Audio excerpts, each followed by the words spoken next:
Welcome to She Who Tries Everything. This is our first full episode and we want to show you around our block. We would love to show you some of the things that we're already growing and the process of trying to grow our food forest and what we're up to. So we're heading down to the dam just to check out the dam level, also to put our water pump on to pump back up to the main tank. So we've sort of got two parts to the block. One part is what you just saw, which is sort of cleared, and then the second half of the block goes down through this really rocky type of terrain. We've nearly left it as virgin scrub, and our dam is down there, and behind all those reeds we have a bit of fun when we burn that off, so that probably will be in an episode because I love fire. The dam's lovely. We don't come down here a lot. It's really just to pump the water back up. So this is a prickly pear. It's a type of cactus. It actually was quite invasive in Queensland, many years ago, but these are the fruit and they're actually edible. So think of it like dragon fruit, like they're off a cactus. But this is the prickly pear. Do you see that stuff in there, the yellow? I'm pretty sure that's because a cactoblastis beetle is eating the insides of the leaf out, and that's how they used to control it back in sort of the 1940s, 1950s, when we had it being really invasive in Queensland. So it will probably be controlled by itself. The beetle will eat it out.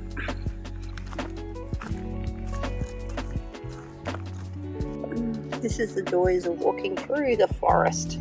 Prickles everywhere. So I'm on my butt. So I'm going to have to pick all those off and put them in the bin. I've got my computer set up upstairs. We haven't finished the renos yet or even got furniture, so we've extended our house, which is our shed house, up another level, and we've just had the flooring put in. All Ben's surfboards are up here at the moment, and we're going to have a great view. This is going to be our bedroom and also my study workroom, so we've just got temporary stuff happening at the moment. But yeah, it's going to be great to be able to just look out. We've got this beam that runs through because of the shed, so we're lucky we're both really short, and because we have hit our heads on that a couple of times, so we're going to have to get some furniture up here that stops us from walking into it in the middle of the night. As you can see, it's quite raked. So lovely view out of my window. Morning! Got my coffee. This is our Ben. This is our walk around the block. So this is our little ritual. Every morning we wake up, I grab coffee, Ben grabs the tea, and we just walk around the block every day. And although people might think, well, nothing's happened since yesterday, it's one of the principles of permaculture is to observe what's going on, how things are reacting to climate, to water, anything. This is a big bed of comfrey. So later down the track, I'll be using that because you can use it as a poultice.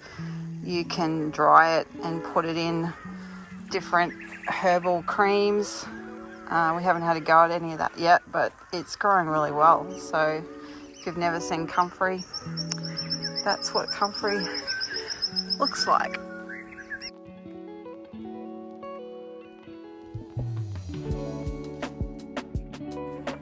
We've got a few oranges to pick off of this tree. They've actually been on there like way too long because we haven't been here, so they're a little bit tough, but we'll pick them anyway and see what they're like.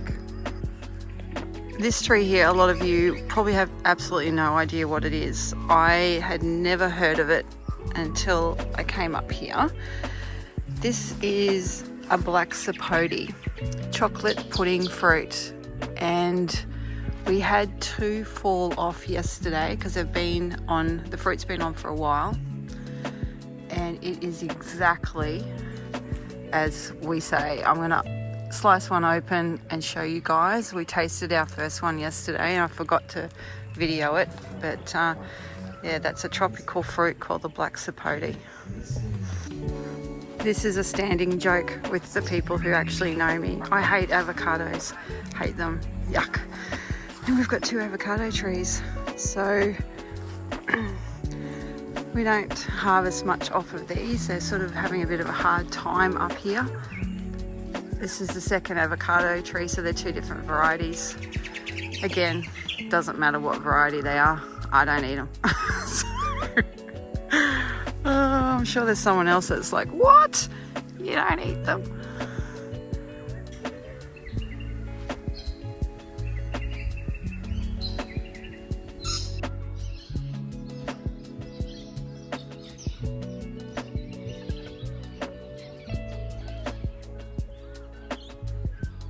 Now that we've actually gone and observed, we know that there's a few things that we have to pick. So we're out getting those oranges off and picking off these black sapote before they ripen, so we don't lose any more. So they'll ripen on the bench.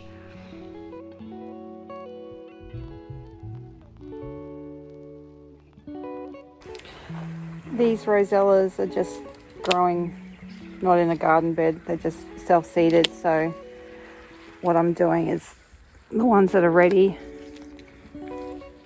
to harvest the seed from, because the more seed that we can get for free and the more things we plant in the garden, the better that we're going to grow our soil and put organic matter back into it and let the roots free up this soil and make it more friable, because the soil here is shit.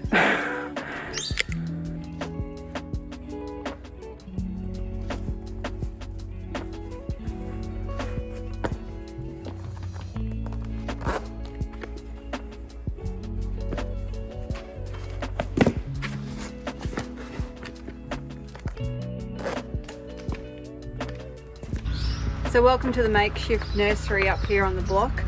Ben converted an old cattle grate into somewhere we can store the plants or any seedlings that we've grown, because we're not here all the time. It does have an automatic watering system that comes on a couple of times a week just to keep things moist. In the background you can probably hear it. We've got a post hole digger going because we are fencing the block. In the next couple of weeks we've got a friend coming up who's a fencer who's going to do that. So at the moment my little jobs are just to see what needs to be potted out, because it's been nearly 2.5 months since I've been up here. All these palms have been grown from palm seed from my place back on the Gold Coast, so these are all free. This rosella has had its day, but I'm going to get the seeds out of these like I did the other ones. So really here it's all about creating some ground cover, also some shade cover, so we can start establishing other plants. So in permaculture it's really getting those shade covering plants or the forest canopy happening first, because we have got such shithouse soil. And I say that because a lot of the permaculture or hobby farmers that you see on YouTube, they've got beautiful fertile soil and everything seems so easy. Here it's an absolute challenge. There's a lot of rock, it's clay, it's heavy, it's got no nutrients in it whatsoever. We're close to the coast, so it's sandy as well. So a bit of a mix. So we've really got to add organic matter into the soil. That's what we work on every time we come up here. The gardens don't look pretty because we're all about growing foliage to cut down to lay back down. So anything that can put nutrients back into soil, we never throw anything away. Everything is sort of like remulched into the soil.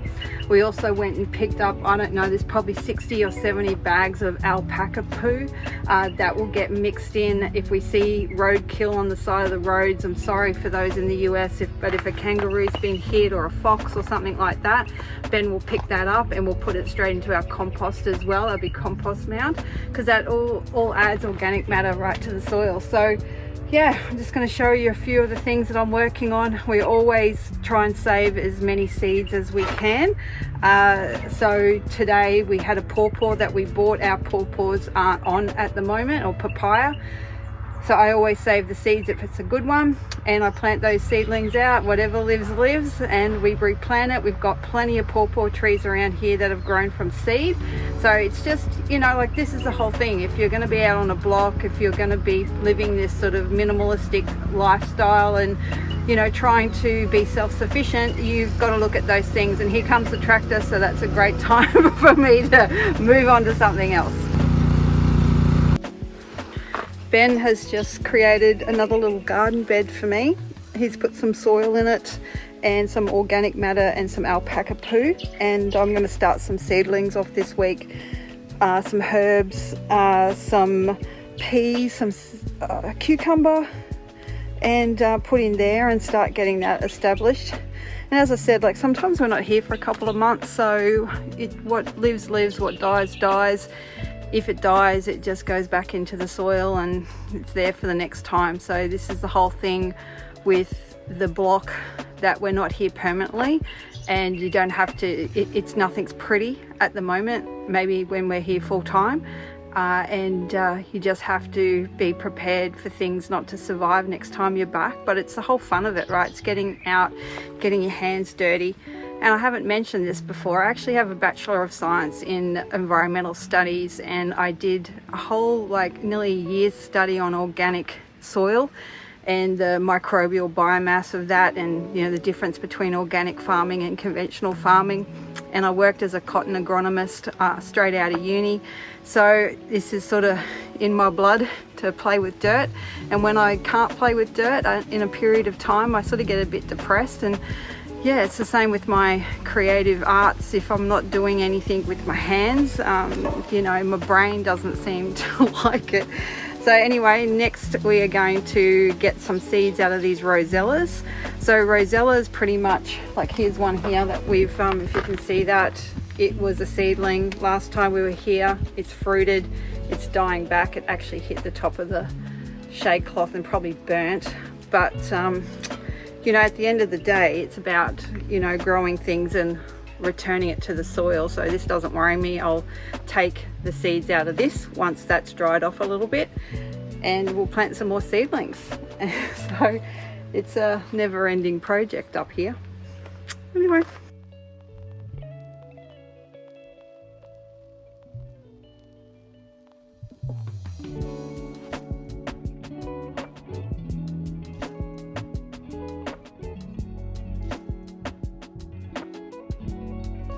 Next job is repotting all these palms. So they've actually grown from seed around my pool on the Gold Coast, and I've just dug them out. But you'll be amazed, like, there's a root coming out. They've only gone in there a couple of weeks ago. They're pretty fast and they're very hardy. So all these here, they came from seed as well. So we've paid for none of those golden cane palms.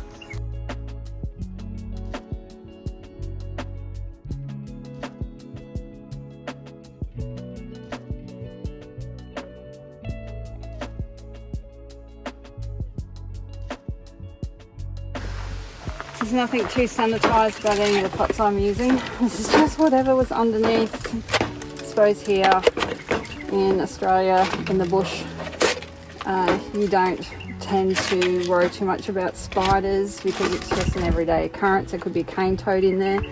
They're gross. Yeah, I'll just use these pots to pot these up with some dirt, and there we go.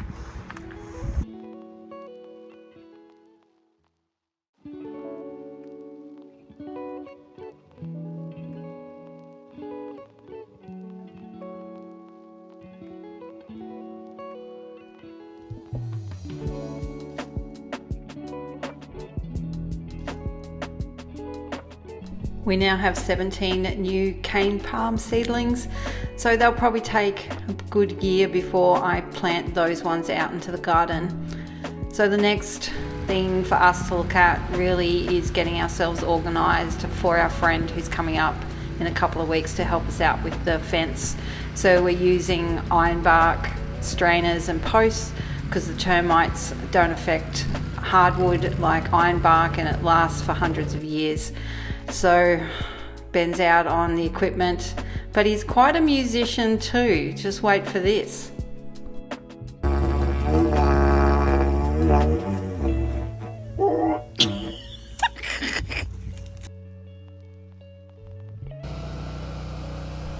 We decided to move the old Fergie plough.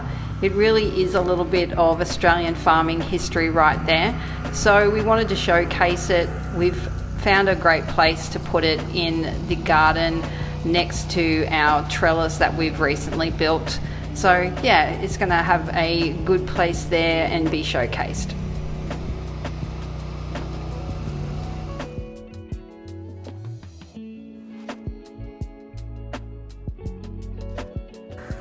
One of the things I enjoy the most about being up on the block is being able to sit out by the campfire, which I'm about to start tonight. We're going to roast some potatoes in there.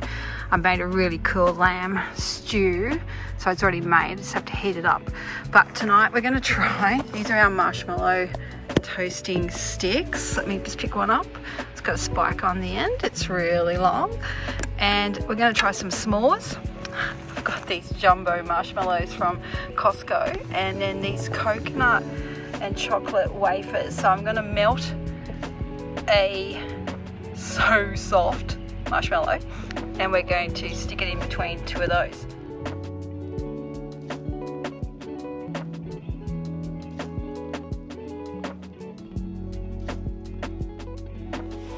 Okay, I've taken half a jumbo marshmallow. I'm going to roast it, and then I have these coconut chocolate filled wafers, and that's going to be our s'more tonight. So here goes.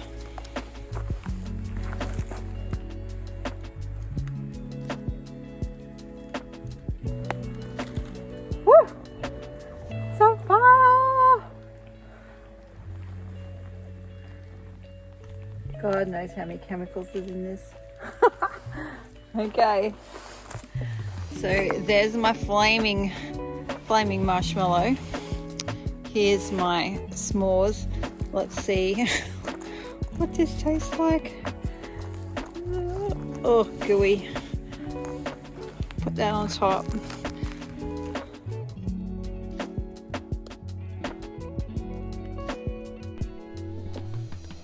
Another day dawns on the block, and today we decided that we would go into town and we were going to check out some markets. The markets weren't great. We ended up at Auckland House for some lunch, a couple of quick beers, and the most Aussie thing to do is to have a few prawns while you're having your beers. So they were fantastic, beautiful day watching the boats out in the harbour. Then we went to Bunnings and we picked up a few bush tucker plants to plant out. So we've got a Panama berry, which grows really quickly and it's a great shade cover. We got a pink flowering macadamia nut. It'll take 7 years to grow, and an Atherton raspberry, and that will actually grow quite quickly. So we're putting them over in our food forest garden. This is the garden where we've got the main bulk of our fruiting trees and shrubs. So it's Ben's job to dig into that hard soil and free up and put some organic matter in. So this one is the Panama berry. So it's near the boundary line of the block. So it will be great as one shade canopy. It's quick growing. If we don't get to the fruit, the birds will. So apparently the fruit of the Panama berry is caramel, fairy floss and ripe raspberries. So I can't wait to taste what these berries are like, if we get any, before the birds attack it. Well, that's a wrap on our first episode of She Who Tries Everything. We hope that you will like, share and, subscribe. Come along on the journey with us, and we'll see you on the next episode.